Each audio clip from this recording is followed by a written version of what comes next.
অপ্সরা থিয়েটারে পৌঁছে দেখি লালমোহনবাবু অপেক্ষা করছেন। কি ব্যাপার মশাই? ভদ্রলোক জিজ্ঞেস করলেন। আজ কাগজ দেখেননি? দেখেছি বই কি। মহিতোষ রায় তো হাওয়া। হাওয়া কেন? খতম বোধ হয়। সংক্ষেপে লালমোহনবাবুকে সকালের ঘটনাটা বলে দিল ফেলুদা। তাহলে এখন কি আমরা থিয়েটারে তদন্ত চালাবো? একবার অন্তত ম্যানেজারের সঙ্গে কথা বলি। আমরা ফুটপাতে দাঁড়িয়ে কথা বলছিলাম। এবার গিয়ে ভিতরে ঢুকলাম। গেটে দারোয়ান বলল, ম্যানেজারের নাম কৈলাস বাড়ুজ্জে। তিনি তার অফিসেই আছেন। ম্যানেজারের অফিসে পৌঁছে গেলে একটা ঘর পেরোতে হয়। সেখানে একজন ভদ্রলোক একটা টেবিলের সামনে বসে কাগজপত্র ঘাঁটছিলেন। জিজ্ঞেস করলেন আমাদের কি দরকার। ফেলুদা এবার তার একটা কার্ড বের করে ভদ্রলোকের হাতে দিয়ে বলল, একবার যদি কৈলাসবাবুর সাথে দেখা করতে পারি। ভদ্রলোক আমাদের অপেক্ষা করতে বলে গেলেন ভিতরের দিকে। মিনিটখানেক পরে বেরিয়ে এসে বললেন, আপনারা আসতে পারেন। আমরা তিনজন গিয়ে ম্যানেজারের ঘরে ঢুকলাম। বেটে মোটা কালো ভদ্রলোক, নাকের নিচে একটা সরু গোঁফ, বয়স আন্দাজ 50। বললেন, আপনার নাম তো শুনেছি, কিন্তু হঠাৎ আমার এখানে আসার প্রয়োজন হলো কেন সেটাই ভাবছি। ফেলুদা বলল, আপনার একজন অভিনেতা সম্পর্কে কিছু জানার ছিল। মহিতোষের কথা বলছেন? সে ব্যাপারে তো পুলিশ এসে এক দফা এনকোয়ারি করে গেছে। ভদ্রলোক আমার কাছে এসেছিলেন। কতকগুলো হুমকি চিঠি পেয়েছিলেন, সেই নিয়ে আমরা পরামর্শ নিতে। হুমকি চিঠি? তাহলে কি ও খুন হয়েছে নাকি? আমি তো ভাবলাম পাওনাদারের কাছ থেকে গা ঢাকা দিয়েছে। না, ঠিক সেরকম মনে হচ্ছে না।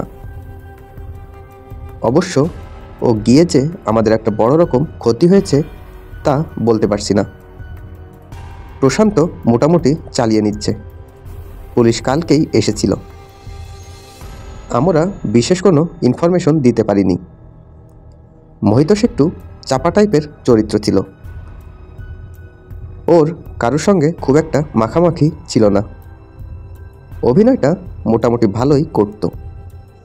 তবে ওর ইচ্ছা ছিল প্রফুল্লতে মেন রোল করবার, কিন্তু সে ক্ষমতা ওর ছিল না।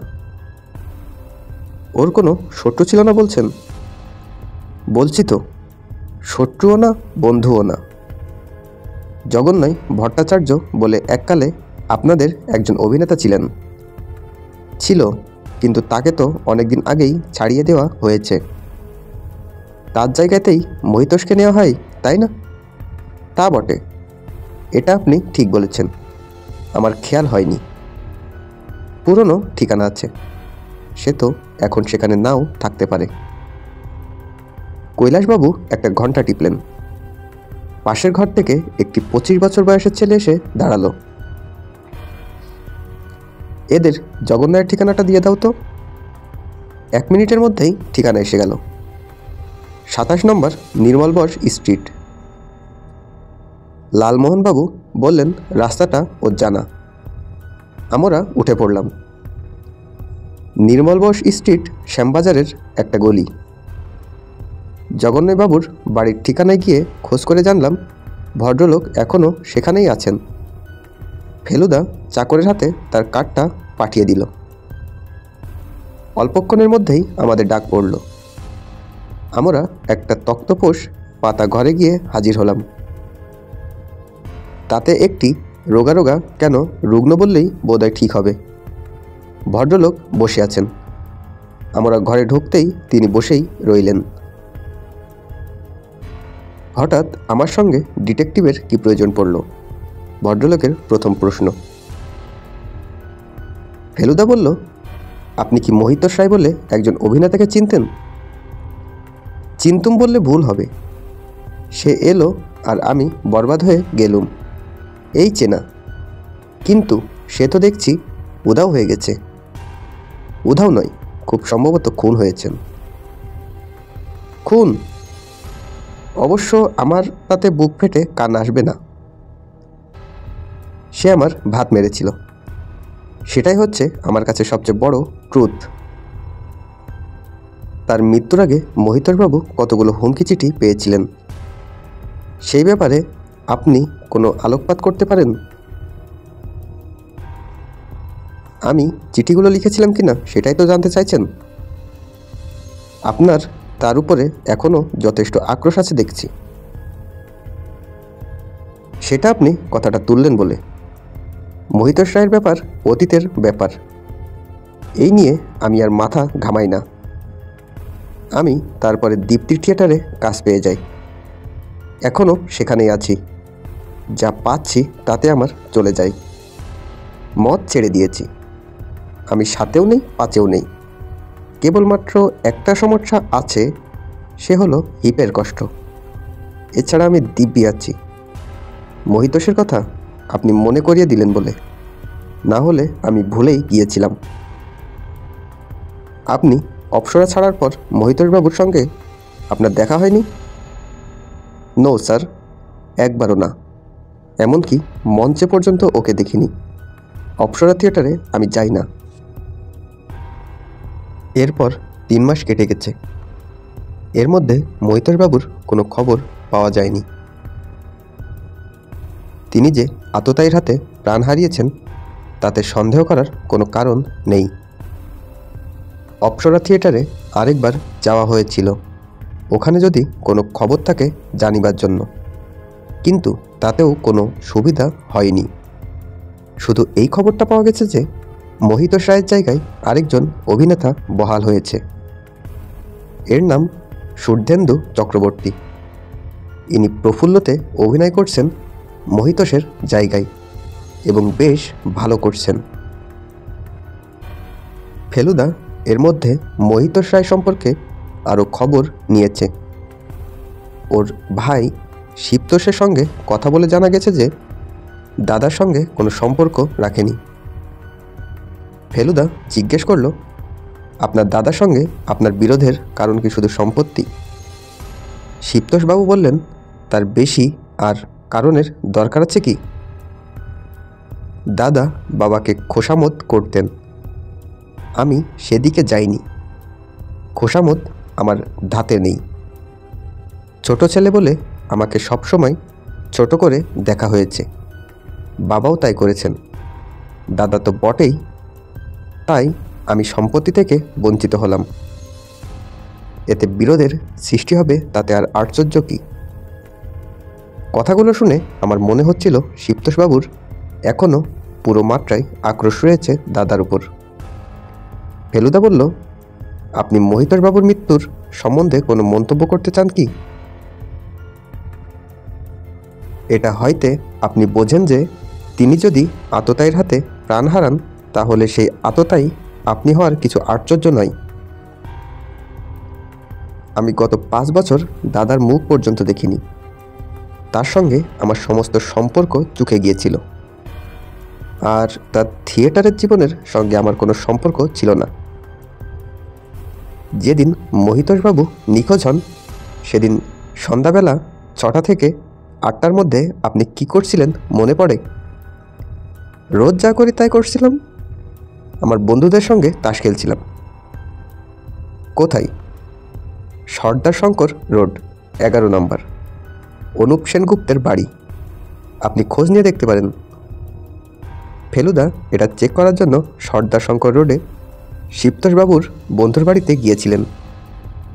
তিনি বলে দেন যে তাদের বাড়িতে রোজ তাসের আড্ডা হয় এবং শিবতোষবাবু নিয়মিত আসেন। একটা বড় সাসপেক্টকে তাই ফেলুদাকে নাকচ করে দিতে হলো। পরদিন সকালে লালমোহনবাবু এসে বললেন, মশাই, এই কেসটা কোনো কেসই না, আপনি মিথ্যা এটা নিয়ে মাথা ঘামাচ্ছেন। তার চেয়ে চলুন আমরা দিন 4 জন্য কোথাও ঘুরে আসি। আমারও মাথায় একটা প্লট আসছে বলে মনে হচ্ছে, আর আপনিও মাথাটা একটু সাফ করে নিতে পারবেন। কোথায় যাবেন? ফেলুদা প্রশ্ন করল। দীঘা গেলে কেমন হয়? ওটা তো এখনো দেখা হয়নি। বেশ, তাই হোক। আমারও মনে হয় এই কেসটার কোনো নিষ্পত্তি হবে না। মহিতোষের হত্যাকারী আইনের হাত থেকে পার পেয়ে যাবে। আমরা পরের দিনই দীঘা গিয়ে হাজির হলাম। ট্যুরিস্ট লজে বুকিং ছিল। দিব্যি আরামে থাকা যাবে বলে মনে হলো। আর তার উপর সমুদ্রে স্নান। লালমোহনবাবু একটা নতুন লাল সুইমিং কস্টিউম কিনে এনেছিলেন। দীঘাতে কলকাতার খবরের কাগজ আসতে আসতে সন্ধে হয়ে যায়। 3 দিনের দিন আনন্দবাজারটা হাতে নিয়ে প্রথম পাতা দেখেই ফেলুদা প্রায় লাফিয়ে উঠল। সর্বনেশে খবর। কি ব্যাপার? লালমোহনবাবু আর আমি একসঙ্গে বলে উঠলুম। অপ্সরা থিয়েটারের প্রধান অভিনেতা খুন, বলল ফেলুদা। এ কি আরম্ভ হয়েছে বলতো দেখি। খবরটা পড়ে দেখলাম। বলেছে অপ্সরা থিয়েটারের প্রধান অভিনেতা নেপাল লাহিড়ী 2 দিন আগে থিয়েটারের পর ট্যাক্সিতে বাড়ি ফিরছিলেন। পথে এক বন্ধুর বাড়িতে যাবেন বলে ট্যাক্সি থেকে নামেন। বন্ধুর বাড়ি একটা গলির মধ্যেই। সেই গলিতে তাকে ছোড়া মেরে খুন করা হয়। পুলিশে খবর দেওয়া হয়েছে, তারা তদন্ত চালাচ্ছে। নেপালবাবুর স্ত্রী ও একটি 12 বছরের ছেলে আছে। তারা এ বিষয়ে কোনো আলোকপাত করতে পারেননি। তাহলে কি হবে? লালমোহনবাবু প্রশ্ন করলেন। তাহলে একবার আপনাকে যেতে হবে অপ্সরা থিয়েটারে কিছু জিজ্ঞাসাবাদ করতে। কেন? আমাকে কেন? কারণ আমার পাটা আজ মচকেছে সমুদ্রে স্নান করার সময়। কাল ভালো রকম ব্যথা হবে বলে মনে হচ্ছে। তাহলে চলুন আজই ফেরা যাক। কলকাতা গিয়ে চুন হলুদ দিয়ে পাটা বেঁধে ফেলবেন। আপনি পারবেন তো আমার ভূমিকা নিতে? তা একদিন যখন আপনার সঙ্গে রয়েছি তখন কিছু জ্ঞানগম্ভীর তো হয়েছেই। আমরা সেদিনই কলকাতা ফিরে গেলাম। কথা হলো পরদিন সকাল 9টায় লালমোহনবাবু আমাদের বাড়িতে আসবেন। ফেলুদা তাকে কিছুটা তালিম দিয়ে দেবে। তারপর 10টা নাগাদ আমরা দুজনে যাব অপ্সরা থিয়েটারে। পরদিন সকালে ফেলুদার কাছে তালিম নিয়ে আমরা ঠিক 10টায় পৌঁছে গেলাম অপ্সরা থিয়েটারে। লালমোহনবাবুর গদগদ ভাব। বললেন, আমার অনেক দিনের আফসোস ছিল যে তোমার দাদাকে আর একটু সক্রিয়ভাবে সাহায্য করতে পারি কিনা। এইবারে তার সুযোগ এসেছে।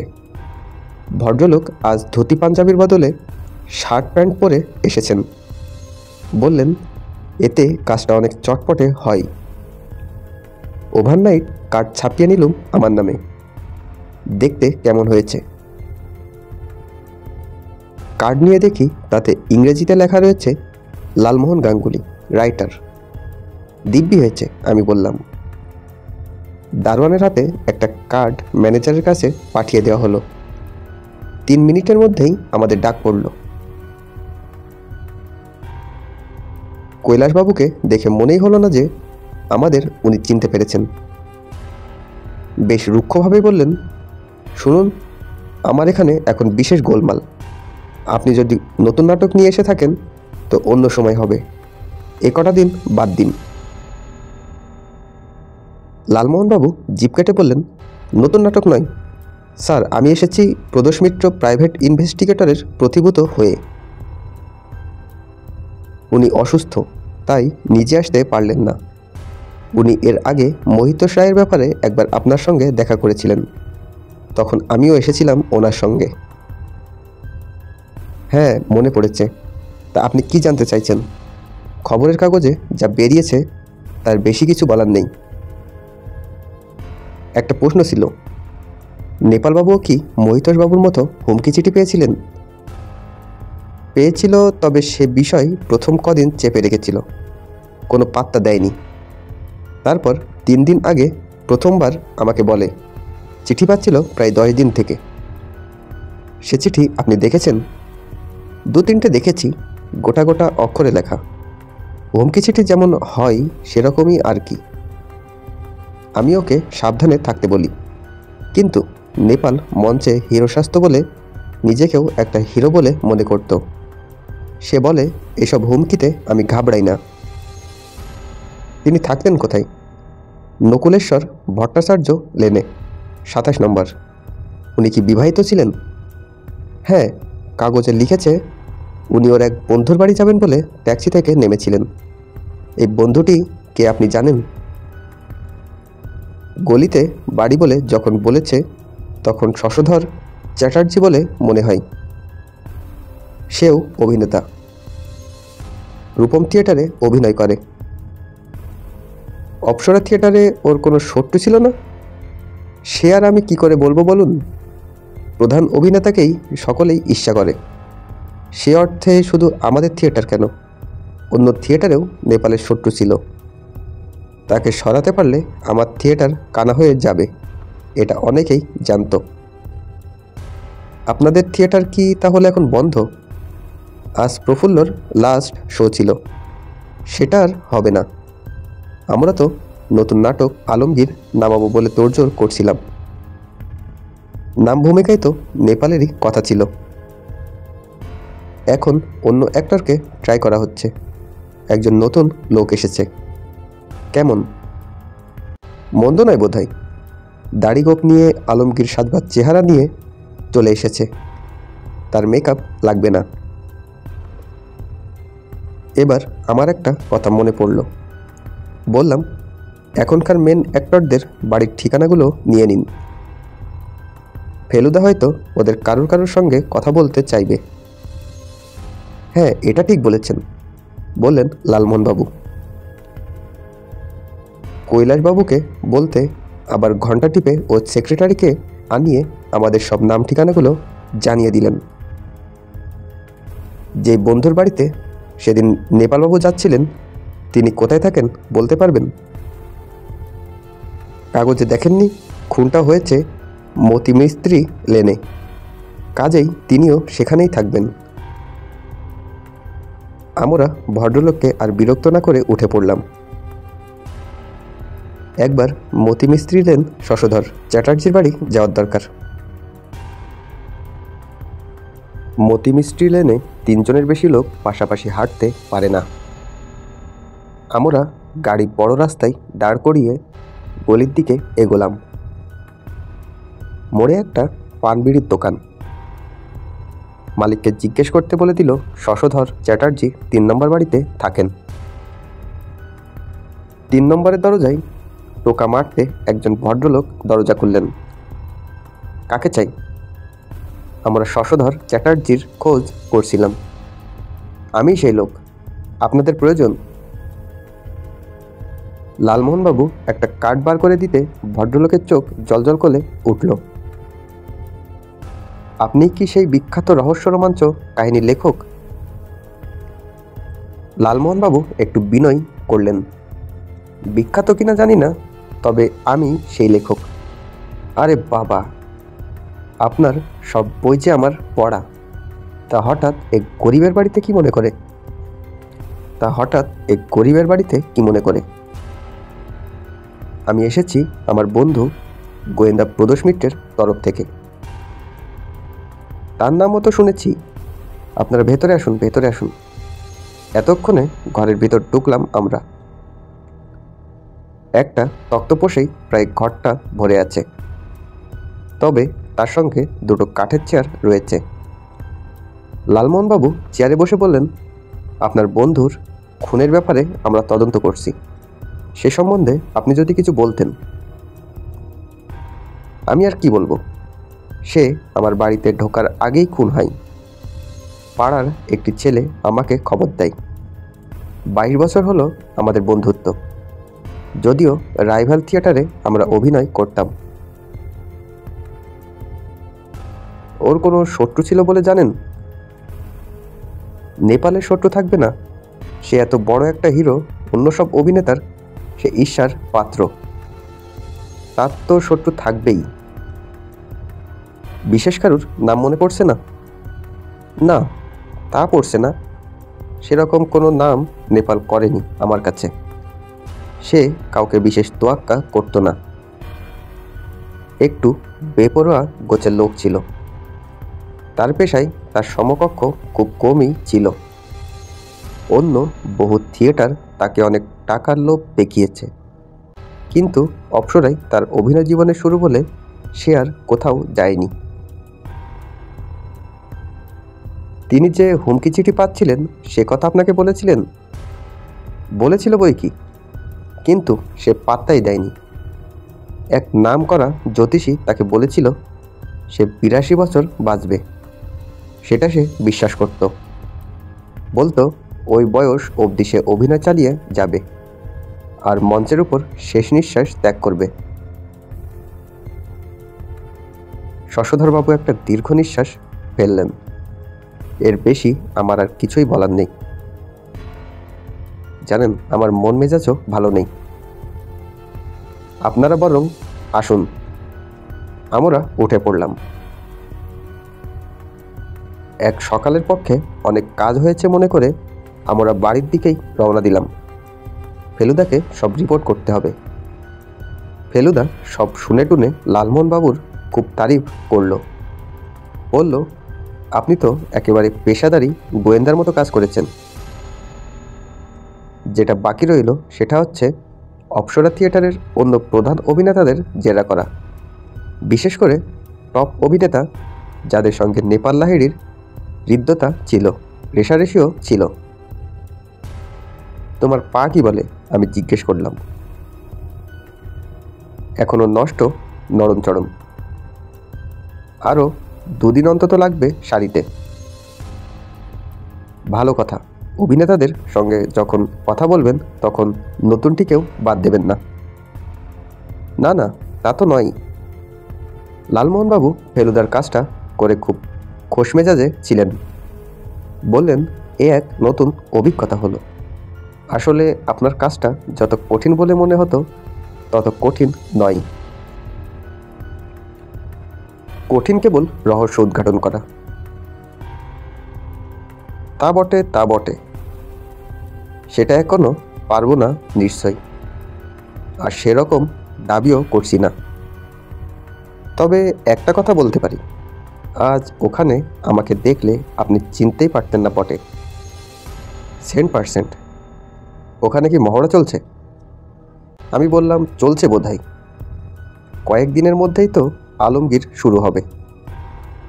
তাহলে ম্যানেজারকে টেলিফোন করে কোন সময় গেলে সকলের সঙ্গে দেখা হবে আর কথা বলা যাবে সেটা জেনে নিব।